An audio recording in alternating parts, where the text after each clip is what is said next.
Thursday, December 29th, 2011. This is the Panel Pals Comics Podcast. I'm Leo. And I'm Michael. And this week we have our friend Steven joining us. Hey, I'm Steven. And for this show, we have, in order, Terraria tips. We're going to talk about Skyrim a little bit, do some StumbleUpon articles, talk about the webcomic Outfoxed by Dylan McConis, and the boom comic Irredeemable, written by Mark Waid. So what have we been up to this week, Michael? Well, I thought I would share some tips on how to make certain rare plants in your Terraria world bloom. Oh, okay. Because you need that really for potions and stuff, right? Yeah. If you're really into making potions, you want to have your own supply of plants to get whenever you want. Or if you just like to add whatever you can to your house, like me. You just like having a garden? I do. I have a greenhouse with pretty much every plant you can have in it. You'll definitely have to put a picture of that up. I will. Yeah, certain plants require certain conditions to make them bloom. And when they're blooming and you harvest them, you actually get seeds along with the plant. So there's pretty much 3 stages for every plant, from what I can tell. There's the sprouting, where they're real tiny and you can't really get anything from them. Then they actually grow up and you can harvest the plant. But if you need the seeds, you're going to want them to be blooming. Okay. And so what, then you just take the seeds and plant them in pots? Exactly.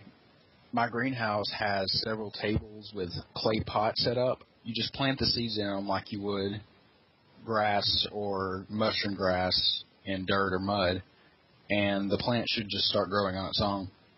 Now, what about you, Stephen? Do you have a greenhouse in your Terraria house? Michael actually helped me. I'm actually never one to, is known for doing the potions and alchemy and all that crazy stuff. Steven bums off me when it comes to that.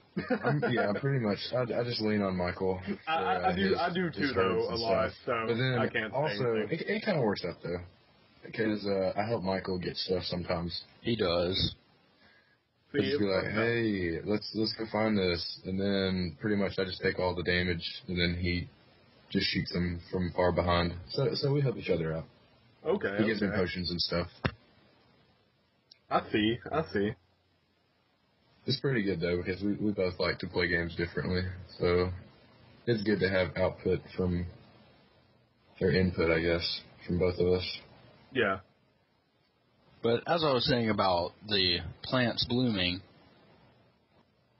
for example, the water leaf, which is commonly found in the desert, actually has to be in about a one tile height of water sitting in it before it will actually bloom.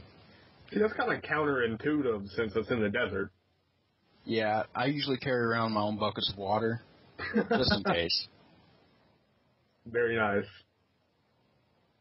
And in contrast to that, you have the fire blossom, which takes magma instead of water, which can be a little bit trickier to get than the water leaf. But you can carry magma in buckets too, can't you? Yes, you can.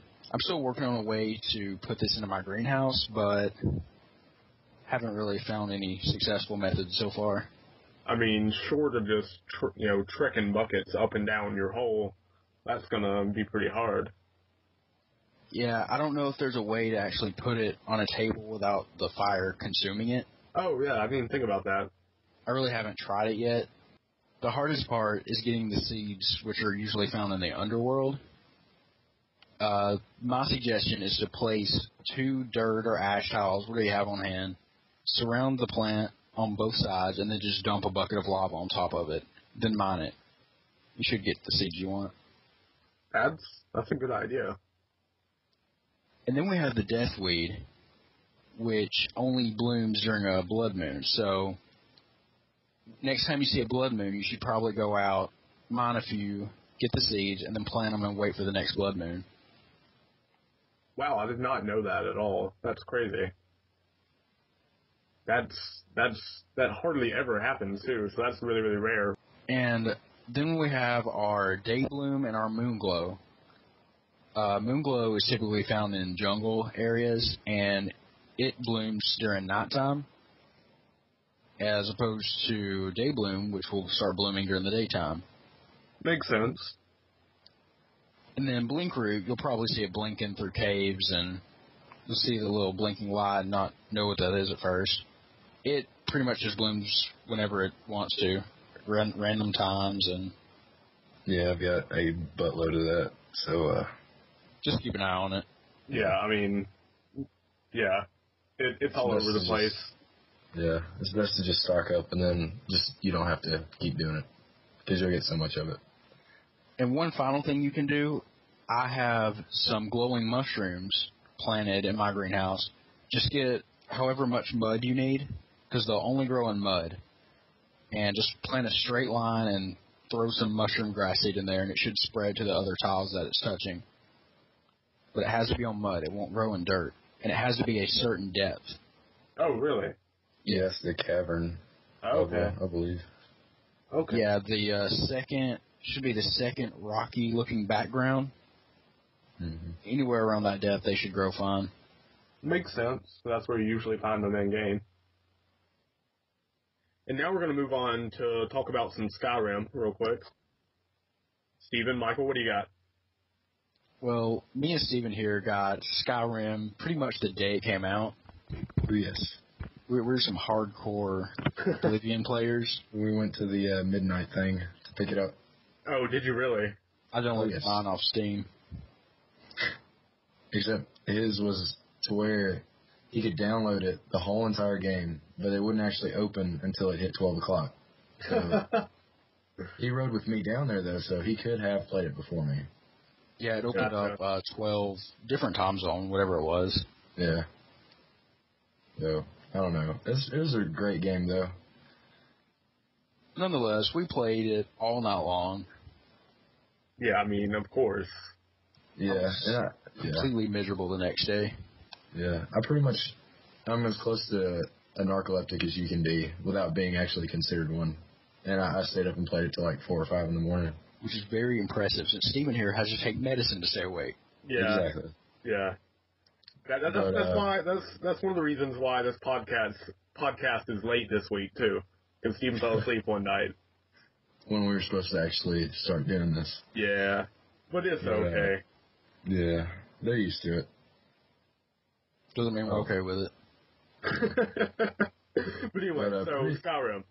Yeah. Skyrim is pretty freaking awesome. I love the whole entire, the whole entire gameplay and everything about it. Even the new combat system. You can pretty much change stuff on the go. I really enjoy that. It was a lot of fun. So, how did you customize your character build? Okay, well, from what I heard before we actually even started playing the game was that the whole entire, I'm a big fan of the whole entire bow and arrow kind of combat, but in most games they actually don't do that much damage at all. But this game, I heard that it was actually a whole lot better for if you wanted to be a ranged person. I usually just play like a warrior tank style. I just like running up there and just taking a lot of damage and then doing all the damage. But this time I actually, believe it or not, turned into like kind of like I kind of want to say it was kind of like Robin Hood, just real sneaky and then just shoot people with arrows. And like, I don't know, I would send Michael like all these like pictures of headshots that I got. It was pretty impressive. I would get a text every now and then. Steven would have 3 bodies lined up with arrows all through their faces. Oh, yeah. There's nothing like the satisfaction of seeing an arrow slow motion going through someone's face. Very nice. That kind of sounded bad. Very nice. Which is also another really cool feature in the game, is the slow motion cinematic kills that we've seen in Fallout 3 and Fallout New Vegas. Fallout 3. Oh, I love that game. But, Michael, what kind of guy did you make? I made a straight magic user. Mm-hmm. I tried to use every magic class, combat-wise, that I could think of, with just a little bit of sneaky skills involved. Mm-hmm. That's another really great thing about Skyrim. If you use it, you level up in it. You don't have to decide right away. It's just whatever you want to do, and then you level up that way. And it also has a really neat perk system, which is where you get most of your skills.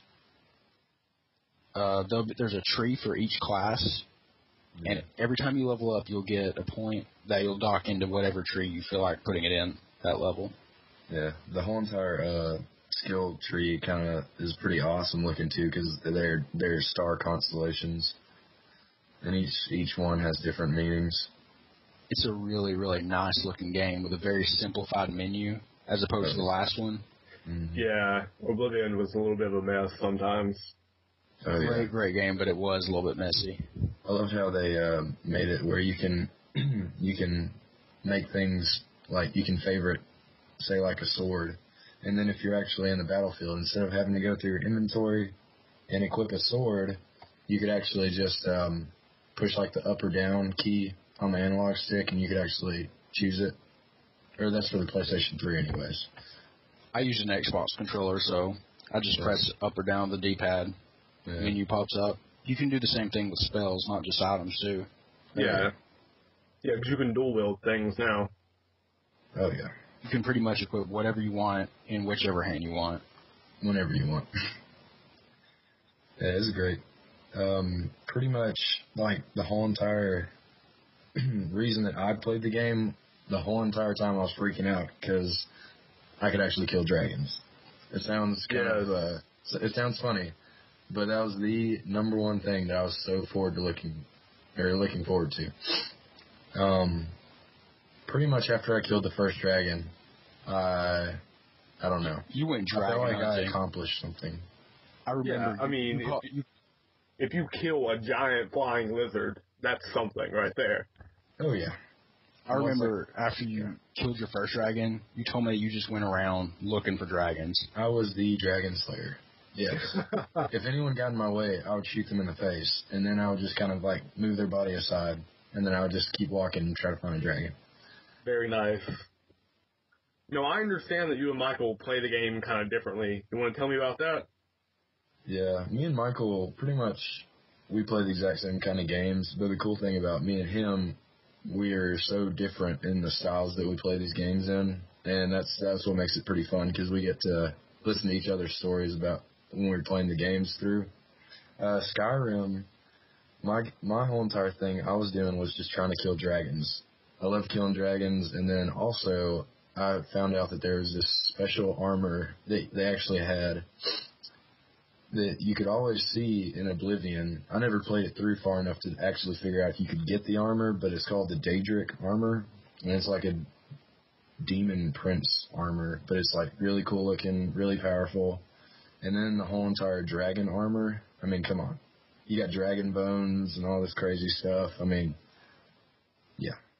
But that's all I would do. I would just try to kill stuff and gear grind, which is pretty much what I do in all games, because I like to be able to take a bunch of hits and not die. Because no one likes to just sit there and play a game when they die every 10 seconds. So that's how I get my enjoyment out of it. But Michael, he has his ways too, which I think he actually plays the game. He probably gets his money out of his game, because I'll play mine pretty much kind of speed through it, and then I've thought that I've done everything. But Michael can tell you about how he likes to play. Well, what I do, I like to play the game as if I'm making a story with my character. I like to give him his own personality in my head, like not really role playing, but just kind of like I'm writing a story. So I'll be questing, and then I won't just straight up murder someone if that's not how my character is. I don't know. I really get into games though when it comes to story wise. Yeah, you do a lot of the more story-oriented element of the game, don't you? I really do. One really great example of role-playing content they put into the game is the ability to marry other NPCs. So basically what you do is you go to Riften, which is one of the main cities in the game.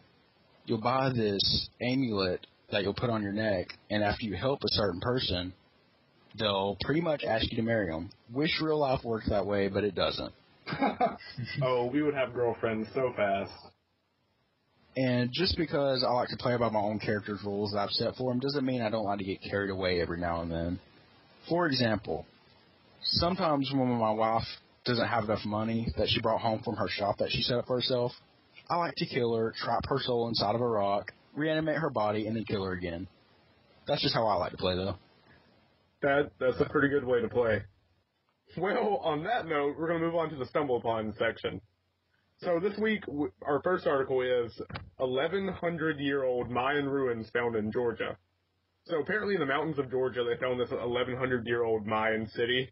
And so that leads them to believe that a group of Mayan people migrated from Mexico into Georgia at some point, in the last, a millennium ago. So, how is it that they're just now finding this?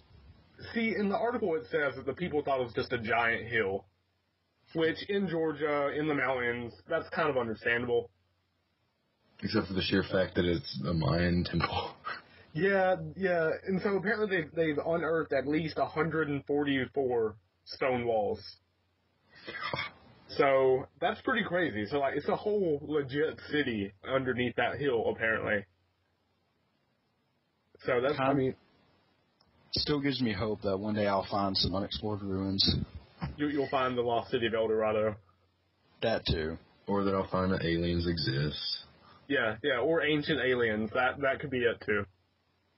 That show's been coming on the last couple of days, and it is crazy. That show just makes me sad for America. Exactly. It just makes especially that guy with the weird hair. Yeah. How? Let's see. There's a meme for him. What's one of my favorite ones? Oh yeah.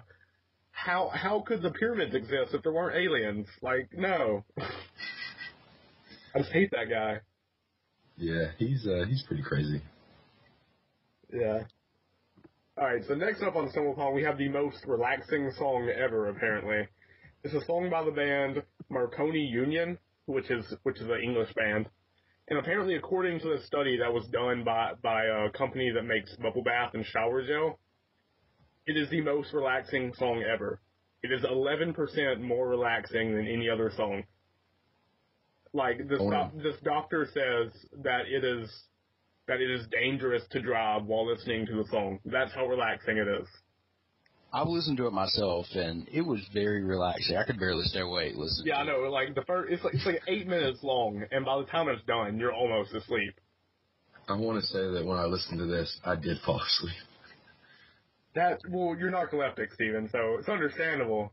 We would be playing it right now, but we need Steven to be awake for the rest of the show. Yeah, we are not going to play it because we want Steven awake for the last half. Exactly, because that's the best part. Probably so. We're going to post a link on the blog, so you should definitely check it out. Yeah, definitely check it out. We'll have all the links up there for all the articles and comics and everything discussed. All right, so next up we've got a record player bicycle. So as part of an art exhibit, these Dutch artists made a bicycle that lets you play records on its wheels as you ride. And it has hipsters rejoice. Oh yeah, hipsters, come on. Like, I'm surprised we haven't seen one of these rolling around down here yet. We have a lot of hipsters around here. Yeah. In a college town. Yeah, they're pretty bad down here, too. As long as you have the old record, the Big Rock Candy Mountain, then that's going to make it like twice as good. Steven, we're not listening to hobo music. I used to be a hobo. Oh, be quiet. I'm just mezzing. Right. But I really did like the color of the bike. It just screams out that it's awesome. How does it play? Or where's the music actually come out of? There's a speaker on the back behind the seat, I guess. It looks like a camera. So they're pretty much playing for everybody else. Yeah. And the speaker, the records go on the wheels, and there's a needle that plays as you ride around. So I guess the music will come out sounding pretty jacked up if you pedal too fast or too slow. So this bike is for both hipsters and obnoxious people who want everyone to hear the music they're listening to. Yes. Exactly. Most of the time, those are the same people. You also will not be able to actually go anywhere while on the bike, while pedaling, because of the fact that every bump you hit will scratch the disc. That is true. That is true. You're going to have some messed up records. I didn't even think about that, Steven. Exactly. All right, and so for the last article, we have the two first Earth-sized worlds outside our solar system were discovered recently. Now, they're way too close to the star to be habitable. They're more like, Mercury or a Venus because they're so hot. but one of them is just 1.03 times the size of Earth. So they're pretty much the exact same size, which is pretty exciting, because up until now, all the planets we found have been way bigger than Earth. So what are the odds of them finding a planet of Earth size when a planet can be anywhere from as small as Pluto was, which they're not even considering a planet anymore? Yeah, he's a dwarf now. To, we have Jupiter on the opposite end of the scale. Yeah, I mean, that's a really good point. Like, these are the first two that are roughly the Earth's size, and so it's a pretty big deal. It's like finding a needle in a haystack the size of space. Yes, that's exactly what it is. So this is a pretty big deal. Yeah, it's pretty monumental as far as science goes. Alright, so now we're going to move on to the webcomic, Outfoxed by Dylan McComas. Now, we all read this, and I thought it was really interesting, and that's why I chose it. Because, like, I don't know, it's just a great story. A woman comes upon a fox that's being hunted by a group of huntsmen, obviously. And the fox changes into a person and tries to get her to marry him, but she won't do it because she doesn't love him. So he keeps changing into different things to try to make her love him, but he can't do it. And he eventually turns into a hunter, which is the one thing that he hates the most, that he was trying to get away from, that he didn't want to be. But he does it to try to impress her, and it doesn't work. I think there's a lesson in there for all of us. Yeah, I mean, I really liked it. It made you think a little bit. Yeah, it was definitely pretty ridiculous. Pretty ridiculous, Steven? In a good way. I mean, I liked it. It had some very good artwork, too, I think. Oh, yeah. I did enjoy reading it. It was good. I mean, like Michael said, there's a little bit of a moral there. And finally, we're going to talk about our comic of the week, Irredeemable. It's a Boom comic written by Mark Waid and illustrated variously by Peter Krause, Diego Barreto, and Eduardo Barreto. Now, what do you think about Irredeemable, guys? I love it. Irredeemable was one of the first comics I ever read that you introduced me to. Yeah. And I really liked it. It was a very... It's a compelling story. Like, yeah, it's a really good twist on the classic superhero. Yeah, for those who haven't read it, and we'll give a brief summary. For those who haven't read it, basically, there's a superhero called the Plutonian, who's essentially Superman. Same powers, he's an alien, all that good stuff. And then he eventually just flips out and kills all these people because he realizes that they don't appreciate him. They don't, thank him enough. They just don't understand what he has to go through to keep them safe. And so he just flips out, stops being a superhero, and instead just takes it out on everyone. Like, at one point, he sinks the island of Singapore. Why? Because F Singapore. That's why. Yeah. I thought it was just amazing how he pretty much, he's fed up with how they don't appreciate him. Then he flies to the moon for only a couple of hours. And then by the time he comes back... A small amount of time. By the time he comes back, everything's went to crap. Yeah. And they're all going to blame it on him. Yeah, because of some kind of virus that he was trying to get a scientist to look at or something. Yeah.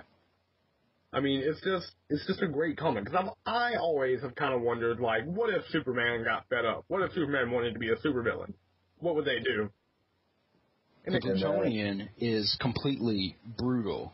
Like, oh, yeah. He has no problems killing anyone, but you almost feel sorry for him because you actually learn what he's been through his whole life as the because you realize that, he... A little bit of a spoiler, but you realize he's been an orphan, he's had abusive relationships, and, he's had people betray him, and you realize that, he just wants people to appreciate him for what he is. Yeah, sure, he's extraordinary, and he's amazing, and he can do all these great things, but he still wants a little bit of appreciation, a little thanks every now and then. That being said, though, he's still pretty crazy. Like, I mean, and like I said, he's Superman, basically. No one can stop him. No one. Exactly. And instead of the whole entire, laser vision that Superman has, he has a freaking, I don't know what you would call it. He pretty much turns people into skeletons. Yeah, he just, atomizes people. It's ridiculous. It is very, very scary. And awesome at the same time. But overall, it's just a wonderful comic. It's still an ongoing series, too, if anyone wants to check it out. It's still going on. It's on issue, 32 now, I think? That sounds about right. Stephen, I think the power you were talking about, I think they refer to it in the comic as ocular radiation. Yeah, that's right. Yeah. Which is pretty awesome, because he can pretty much change the size of it any size he wants. Yeah, I mean, because at one point, he does kind of just like a stream of it, a field going up and down. And then at other times, it's just little rays. I actually think it's cooler than laser vision. Yeah, it kind of is. It kind of is. Yeah.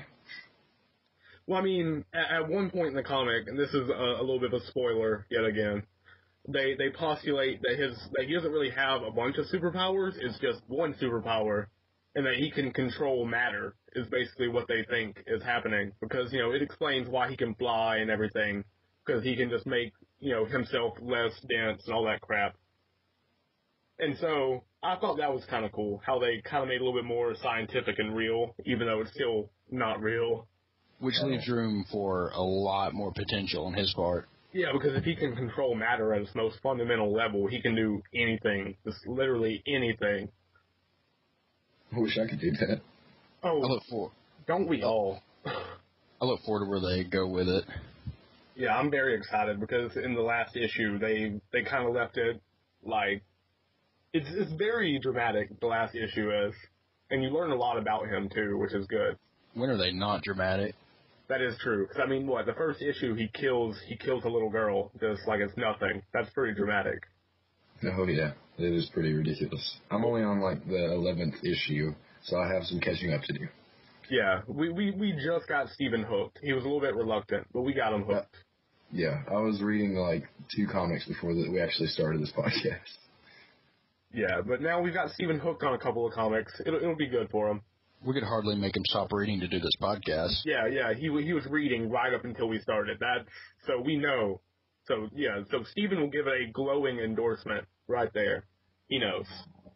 Yes, because by now I would have already been asleep, so you know that this comic has to be pretty awesome. Exactly. It stopped the narcolepsy. There you go. Yes. Irredeemable. So good it stops narcolepsy.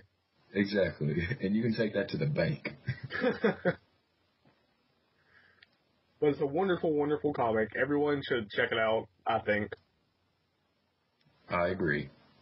Like I said, it's a boom comic written by Mark Waid, so type that into your search bars, hit up the comic store, whatever you gotta do. And check it out. It's a great comic. And that's it for the comic. This week we decided, or actually yesterday, we decided we're going to start playing DC Universe online. So we'll see how that goes. I think it's going to be pretty, Steven and I are really excited because we get to be villains. Yes. It'll be something to do. It'll be something to do. Yeah. What Leo didn't mention is that the reason why we got this game is because it's free on the PC. It's free on Steam if you have Steam, which you all should. Because it's free to download Steam anyways, and whenever they have deals, I'm talking about if you have a $40 game, it could be maybe $20. If you have a $20, it could be $5. They've already talked about last week about Terraria and how it goes on sale. Yeah, it actually just went on sale. I think, was it yesterday or was it today? Oh, it's on sale right now. Yeah, it's on sale again. Gaming is the way to go. Yeah. Yes, it is Everyone go buy Terraria. Go buy Terraria. Yes. That's what you need to do. Buy Terraria and download DC Universe online. That's what you need to do. Yes. Also, email us or leave a review on the iTunes page and let us know what you think. Or just let us know you're listening. Whatever. Don't be too mean. We're still working the kinks out. But email us at panelpalacepodcast@gmail.com, or just go to the iTunes page and leave a review. Just let us know what you think. And we'll have everything we talked about in the show on the blog later, including a screenshot of Michael's greenhouse so you can kind of see how he's got it set up. You're going to be amazed. Also, if you have any suggestions for your own Terraria tips, we'd love to hear them. Yeah, if you have even if you have comic requests that you want to hear about, go for it. Anything you want. Even if you just want to write in, tell us, hey, that's fine too. Just whatever We just want some feedback, want a little bit of interaction. Be nice. Alright, and next week we're going to be talking about the anime series Fate Stay Night with our friend Andrew, who's going to come on and co-host. We'll be talking about the comic miniseries Crossed, and we'll have some more Terraria tips, another webcomic, some more StumbleUpon links, of course. And I'm Leo. I'm Michael. And I'm Steven. And thanks for listening.